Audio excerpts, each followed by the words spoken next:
Two Knicks, two storylines, one franchise quarterback whose career may depend on it. Let's go inside the locker room. Yeah. It's the locker room on YouTube. You know what it is. Let's get it. Hey, locker room. Yeah, we in the locker room. Texas talk. Yeah, you know what we about to do. Localize every angle's what we really do.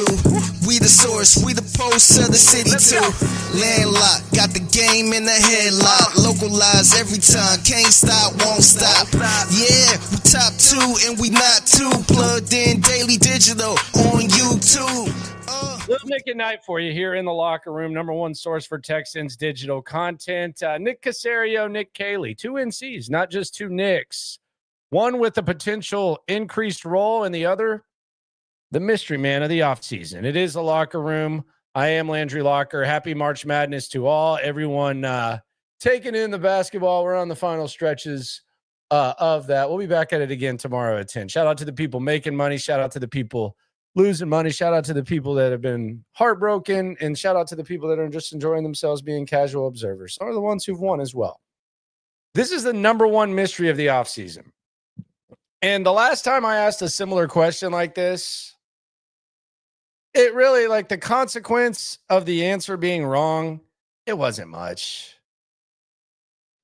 You didn't think Davis Mills was going to be a franchise quarterback. Texans weren't arguably not even really trying to win. Process over results was what Nick Caserio said, who we'll get into in a second. But I asked the question in 2021, what the hell is a Pep Hamilton offense? We figured out wasn't great. You can blame the limitations, but it wasn't great. Wasn't good. Wasn't good. No harm, no foul, though. The Texans continued to rebuild, and here we are now.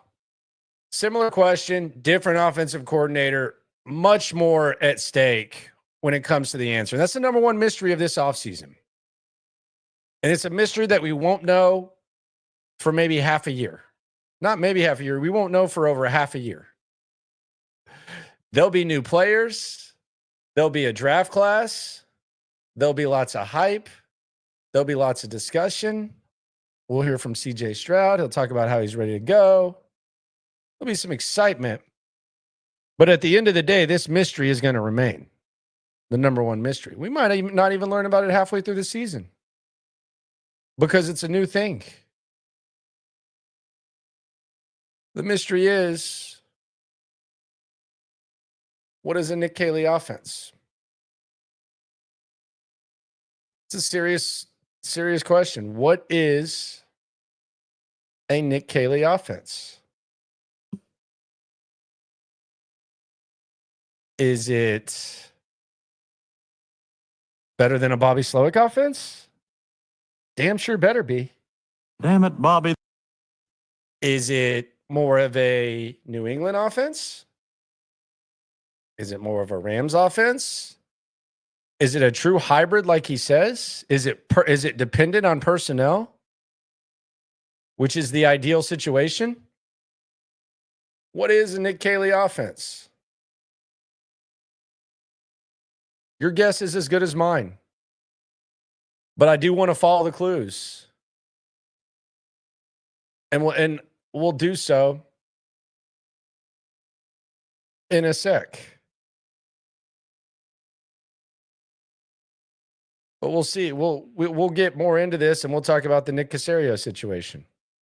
Shout out to everyone in the chat.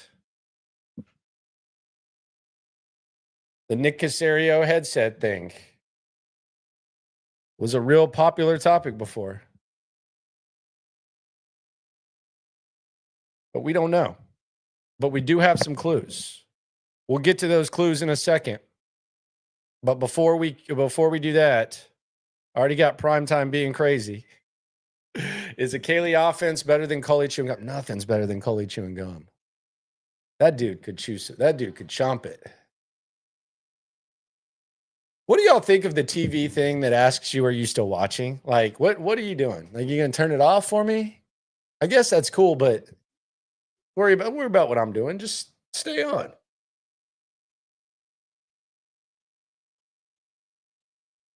Am I watching? Yeah, I'm watching. It's March Madness. But that's the number one mystery of the offseason. And we're going to talk about this for a long time. We'll follow the clues in a sec. But the other question that needs to be asked is, how does Nick Caserio fit into all this? He's much more familiar with where Nick Caley comes from.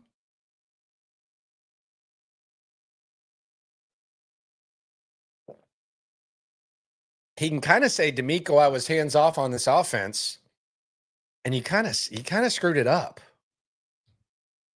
And I know that might be harsh, but that's the reality of the situation. If you're firing your offensive coordinator after 2 seasons, then you obviously didn't make the right decision, right? It's not a habit you want to get into. It's not quite a recipe for success. Nick Caserio only knew one way of offense, and he was willing to say goodbye to it. And he said goodbye to it, and this team looked pretty one-dimensional last season. Now he's bringing in someone that he's familiar with. Does he go back to the New England type of role? I don't think you can do that as a general manager. New England actually brought Caserio down to coach a couple times. He was the receivers coach. So we saw that. But is it somewhere in between? Is he going to be more active? I don't anticipate him being hands off. It's his ass as much as it is D'Amico's. So what does Nick Caserio do? Does he suddenly want to be more involved? Does D'Amico suddenly want him to be more involved? Could Nick Caley lean on him as a resource? The Caserio role is something else. 2 Nicks, 2 stories. One very important fate. CJ Stroud. It's your franchise quarterback.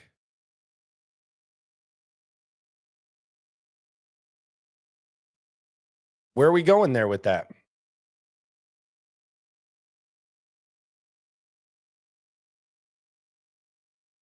I think it's a fair question. Don't have blind faith in it. There's intrigue. But I think healthy skepticism would be fine when it comes to that. Get on this Michigan game. I know you are watching too. Get on this Michigan game. Let's get in this San Diego's over 70.5. Let's get it.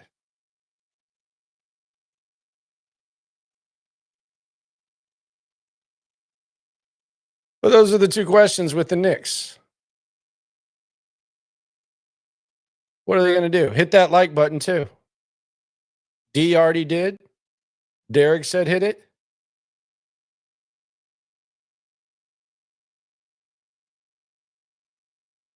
How good was the Slowick offense? It wasn't good.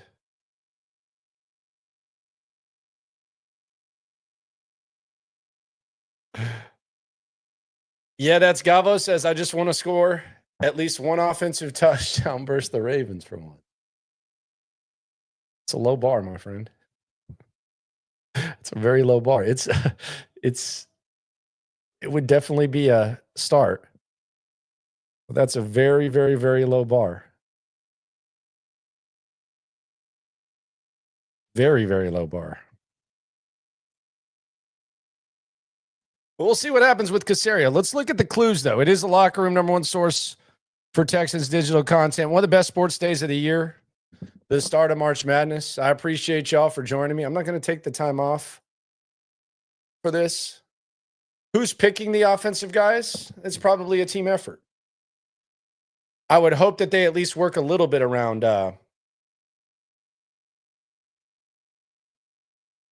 what Caley would like.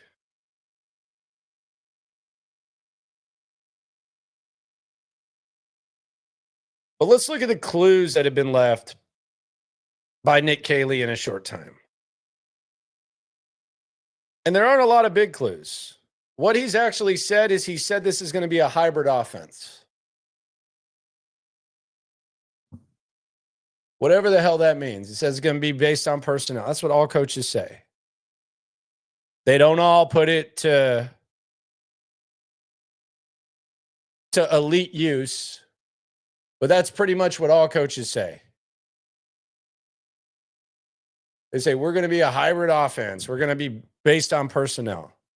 That's what he said. As far as specific personnel, clue one, he said he likes tight ends. He's got a tight end background. He likes tight ends. Okay. Does that mean they draft one in the first round? Might not have that opportunity. There's two guys that we talk about in that situation. Does that mean that he more closely evaluates the tight ends? So he watches Dalton Schultz last year and is either disgusted with Dalton or Bobby or both? What does that mean? He says he likes tight ends. Does it not mean anything? Maybe it doesn't mean a damn thing. But that's clue one. And it seems to come up whenever we're talking about tight ends or anything like that.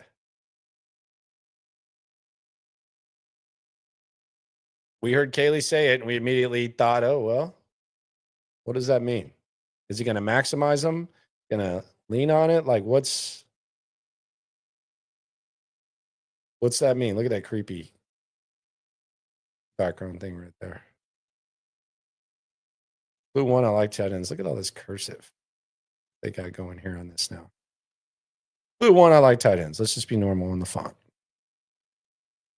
Clue two, we've seen an offensive line overhaul. Got rid of Laramie Tunsil. I've gotten rid of everyone else. Is that his decision? Or were they going to do that no matter what? I'm sure this was a discussion that they had. Like, you got to think throughout the process with Nick Caley. That was the discussion they had. Clue two, the offensive line overhaul. Other thing is, Cole Popovich has been here the whole time when the offensive line was bad. Caley and Popovich are tight. Is it possible that Popovich has a little bit of an impact on this offensive line overhaul? Could Cole Popovich have said, hey, I want to work with Shaq Mason. I think we can get something from him. Laramie Tunsil can stay here. I can get the most of Laramie Tunsil. Iron can sharpen iron with Laramie Tunsil. I wonder if he's leaning on him. Hunter says, so we're screwed. I don't think that matters. If an assistant coach hangs around, Ben Johnson was with the Lions when they sucked. As his opportunity increased and the personnel increased, he did a good job. I don't put a lot of stock in the O-line coach. Wouldn't put too much on that. Cole Popovich, you mean Dante Scarnecchia Jr.? One would hope. One would hope. And then clue three, I think this is the most relevant, is just the overall history of Nick Caley, which we've discussed a number of times. In New England, they like to use multiple slots when he was there. We saw that. We saw the Rams use multiple slots. That's really all we got. We don't know. It remains a mystery. What is a Nick Caley offense? How's he going to handle it? It's going to be a get to know type of thing. Like, we don't expect to see a full Nick Caley offense the first time that he calls a game. We don't even expect to see it the first week. How's he going to handle situations? Bobby Slowick started out great. And then over time, it became apparent, like, teams caught up to him. So that's the difficult thing about the Nick Caley thing. We don't know what the hell it is. We don't know what Nick Caserio is going to do. We don't know what the hell they're going to do on offense. And we also know that they have holes at offensive line. They have holes at wide receiver. We also know that they visited with Matthew Golden this week. Which leads me to this question. What would it take to get Golden, and is it even worth it? I like Matthew Golden fine. I just think the fact that he seems to be emerging as the number one receiver, and it's almost feels like you're almost feeling happy if he's there at 25. It's hard for me to look at him the same way I look at some of the guys that have gone in that range. Brandon Ayuk, Brian Thomas Jr., Jefferson, even Zay Flowers.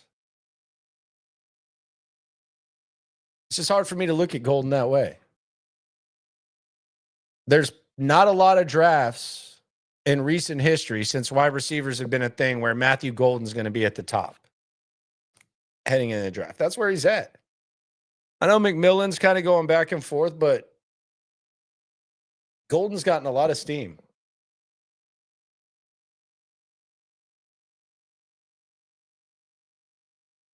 But what would it take to get him is the question. Because I'll be honest, I don't think you sit at 25 and get Matthew Golden at this point with the way this thing is going. Maybe you do. Maybe the other teams are looking at these receivers the same way that we are. Maybe we're just assuming that teams are going to take wide receivers because that's what we've seen lately in the draft, where there's been a lot of first-round talent. Maybe the teams are going to adjust. Maybe I'm under, and the mockers are underestimating the intelligence of these teams. Maybe I'm underestimating the receivers. Maybe I'm underestimating McMillan. Maybe I'm underestimating Matthew Golden. Maybe I'm underestimating Ibuka. I think Ibuka's a good pick. He's never been the best receiver on his squad. Now, they've had some straight-up dogs that he's played with. Olave, Wilson, Marvin Harrison Jr. I mean, he's played with some good ones. Smith might be the best one. He's there. Smith and Jigba, like he's played with a lot of guys. Maybe I'm underestimating that.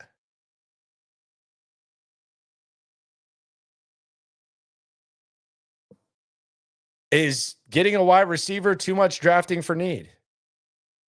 Like we always talk about, there's always the question, there's always the basic ass question. Hey, do you draft for need or do you draft best player available? Would these guys even be close to the best player available? Like if we're factoring every other position in.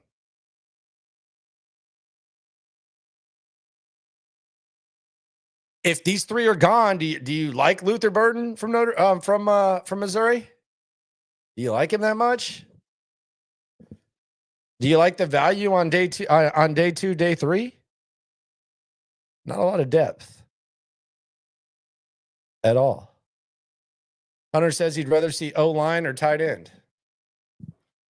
There's really just two tight ends, though, right? In the first round that you're really considering, I would think. I feel you, though. But it feels that way. But the Matthew Golden thing, like, do you trade up? Do you feel comfortable trading up for Matthew Golden or Emeka Ibuka?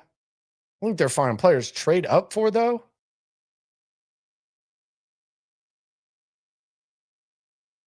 We looked at the wide receivers that have been drafted in the first round. It's not a good wide receiver draft.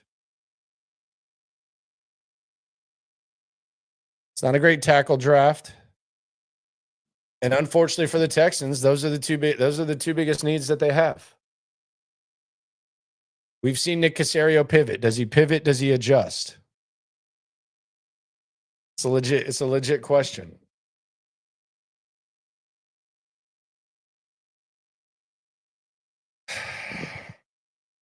Bradley Harvey says a good QB can make any receiver great. Look at Brady.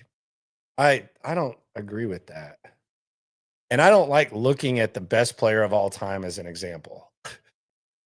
I mean, you say a good QB can make a receiver look great. Look at Brady. Why would I look at Tom Brady? That's like a rare exception. That's one of one. They traded for Randy Moss. They traded for Wes Welker.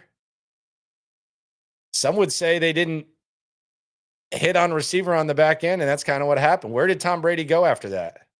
Like, for all that talk. After New England, after the skill position guys kind of deteriorated, where did he go? He went to Tampa Bay with Mike Evans and Chris Godwin. He knew what he was doing. But looking at Tom Brady just seems a little crazy. I think you look at Mahomes, like Mahomes had Tyreek Hill, and then they got rid of him. He still had Kelsey, but I don't know what that means. I'm not going to look at Brady. I don't find that to be like a great example. Let's look at Brady. If you're looking at Brady, you're going to be screwed. That's kind of Bill O'Brien like. The story of Bill O'Brien showing tape and saying, this is what Moss did, this is what Welker did. Tom Brady's best year, even though he didn't win the Super Bowl, was with those two receivers.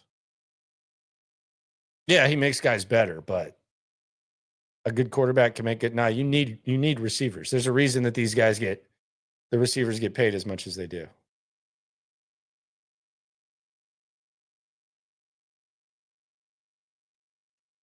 There's all kinds of examples, but I think looking at Brady's kind of a little bit of a dangerous way to do things if you're trying to duplicate that.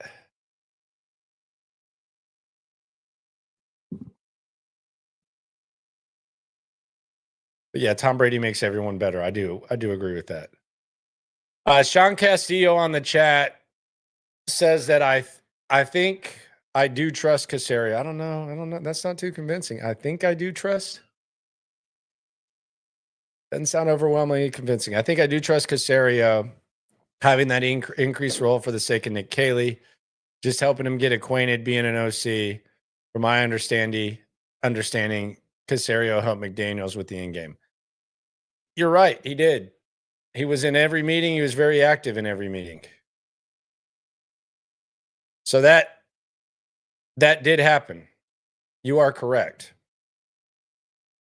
And Nick Caley probably looked up to Caserio to a certain point. Both from the same high school. They both went to New England. And whenever the meetings were going on and Nick Caley was a little bit young, like Caserio was a big part of those things. So there's got to be a little bit of element where he looks up to him or did at one point. Maybe they've kind of evened out on the pecking order, but there's got to be a certain element of looking up to Nick. I would agree with that.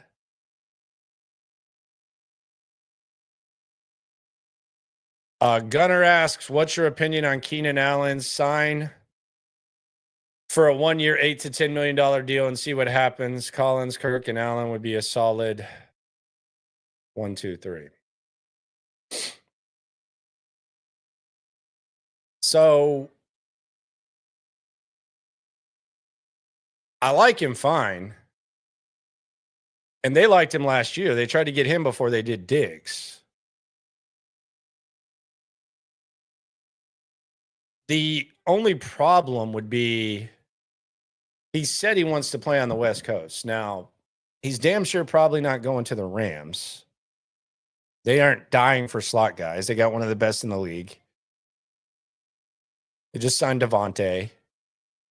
And they have some young guys that they like. They're not, the Rams aren't signing him. Chargers got a guy on the slot. Like, they got rid of Keenan Allen, and Ladd McConkey had a elite year in the slot as a rookie. So do they want him? I would say probably not. And then you have Seattle with JSN and Cup, which is kind of West Coast-ish. I don't think they want him. So I think Keenan Allen, last I checked, has made like 120 milli.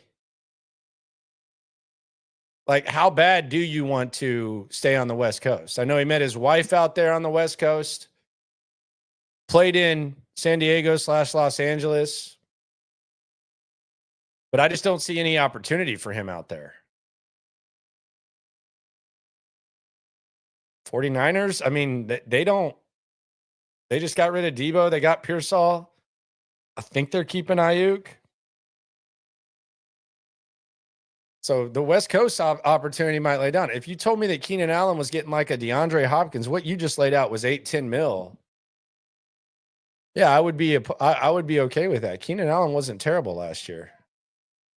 He was actually all right. He also said that Houston was a team that he would have been willing to come to last year. Keenan Allen played 15 games last year, had 70, 744, and 7 touchdowns. Yeah, I wouldn't be opposed to that. I just don't know. I don't know how negotiable the whole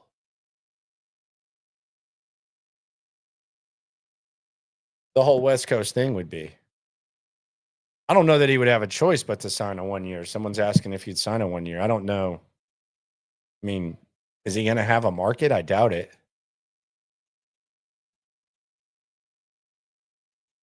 Hunter says, I'd rather be Diggs back at that rate. I don't think Diggs is going to play for $8 million. I don't want Diggs back. I would want to move on from that. Be honest with you. He was fine in the locker room. There's not anything. I'm just kind of good on that. Gotten older, torn ACL, bunch of weird stuff going on. Look it up if you don't believe me. But I'm good on Diggs. He went and visited with New England, and they didn't offer him a deal. I think Diggs is going to be sitting around for a little bit. Because I think Diggs probably thinks that, I mean, he looks at the contract that he had that they voided, wasn't guaranteed, but, you know, it was in the 20 mil range. And now Diggs probably feels he wants to get something like that. And we don't know what Diggs is going to look like. There's no way he's going to have a market. I know someone said that he was going to have a market. I think, who was it, Matthew Berry or something? Stoots brought it up. I don't know how a guy with a torn ACL at 31 that already had question marks, like, we can say that those question marks didn't quite play out here. And I would agree with that, but he did have them. I don't know that they just like got wiped away with other teams. Like, I don't think the Patriots like had Stephon Diggs in for a visit and just thought, okay, well, this is 100% going to be like a perfect fit for what they do. But he went and visited New England. The other thing is, like, when you hear about guys going and visiting, there's sometimes they do, sometimes it's just a given. Like the guy tore his ACL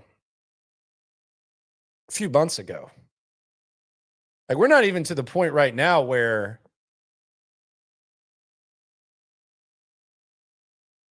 you can even start thinking about Diggs practicing if they were out there. We're in here talking about practice. We're not even there yet. In a perfect world, you want to find a young receiver, though. It's a bad year to be able to do that. Someone, though, drafted when someone that's available when the Texans draft is going to end up being a good receiver, a good player. It's just hard to see right now with the early process. Someone says, give me Isaiah Bond in the second. That's a reach. That's a reach, brother. That would be a little early there.